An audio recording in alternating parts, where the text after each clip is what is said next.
Up there, you go around every hour and a half, time after time after time. You wake up usually in the mornings, and just the way that the track of your orbits go, you wake up over the Mideast, over North Africa. As you eat breakfast, you look out the window as you're going past, and there's the Mediterranean area, and Greece, and Rome, and North Africa, and the Sinai, the whole area. And you realize that in one glance, that what you're seeing is what was the whole history of man for years, the cradle of civilization. You go around down across North Africa and out over the Indian Ocean and look up at that great subcontinent of India pointed down toward you as you go past it. And Ceylon off to the side, Burma, Southeast Asia, out over the Philippines, and up across that monstrous Pacific Ocean. Vast body of water. You've never realized how big that is before. And you finally come up across the coast of California and look for those friendly things. Los Angeles and Phoenix and on across El Paso. And there's Houston. There's home.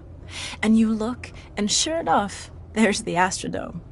And you identify with that, you know? It's an attachment.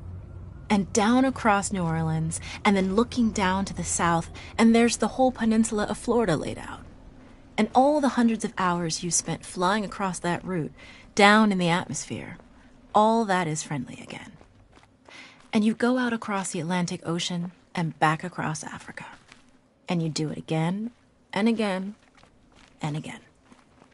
And that identity, that you identify with Houston, and then you identify with Los Angeles, and Phoenix, and New Orleans, and everything. And the next thing you recognize in yourself is you're identifying with North Africa. You look forward to that. You anticipate it. And there it is. That whole process begins to shift of what it is you identify with. When you go around it in an hour and a half, you begin to recognize that your identity is with that whole thing. And that makes a change. You look down there, and you can't imagine how many borders and boundaries you crossed again and again and again. And you don't even see them. At that wake-up scene, the Mideast, you know there are hundreds of people killing each other over some imaginary line that you can't see. From where you see it, the thing is a whole, and it's so beautiful. And you wish you could take one from each side in hand and say, look at it from this perspective. Look at that. What's important? And so a little later on, your friend, again those same neighbors, another astronaut, the person next to you goes out to the moon. And now he looks back and sees the Earth not as something big where he can see the beautiful details, but he sees the Earth as a small thing out there. And now that contrast between that bright blue and white Christmas tree ornament and that black sky, that infinite universe, really comes through. The size of it, the significance of it, it becomes both things.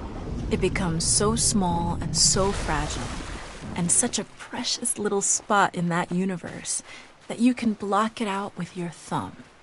And you realize that on that small spot, that little blue and white thing is everything that means anything to you. All of history and music and poetry and art and war and death and birth and love, tears, joy, games, all of it is on that little spot out there that you can cover with your thumb. And you realize that that perspective, that you've changed. That there's something new there.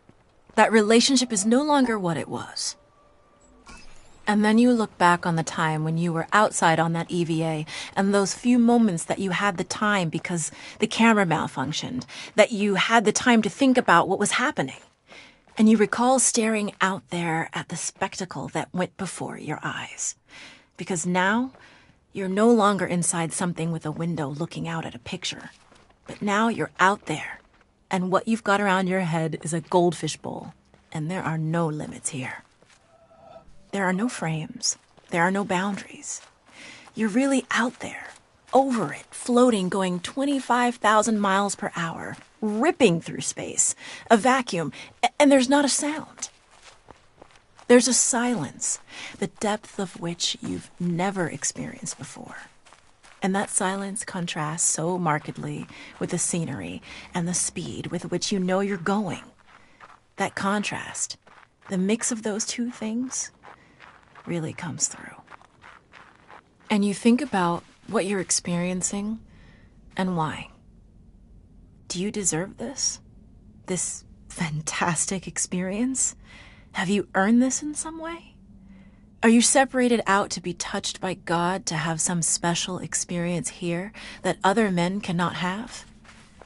You know the answer to that is no. There's nothing that you've done that deserves that earned that. It's not a special thing for you. You know very well at that moment, and it comes through to you so powerfully, that you're the sensing element for man.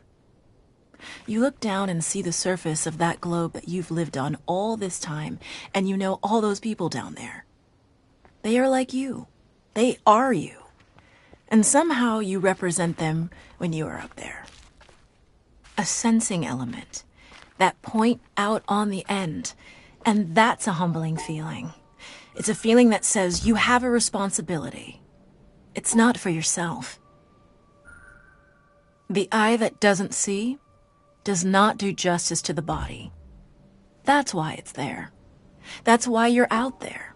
And somehow you recognize that you're a piece of this total life. You're out on that forefront and you have to bring that back somehow. And that becomes a rather special responsibility. It tells you something about your relationship with this thing we call life.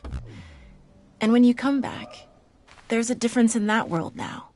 There's a difference in that relationship between you and that planet, and you and all those other forms of life on that planet, because you've had that kind of experience. It's a difference, and it's so precious. And all through this, I've used the word you because it's not me. It's not Dave Scott. It's not Dick Gordon, Pete Conrad, John Glenn. It's you. It's us. It's we. It's life. It's had that experience. And it's not just my problem to integrate. It's not my challenge to integrate, my joy to integrate. It's yours. It's everybody's. Russell Schweikart, 1975.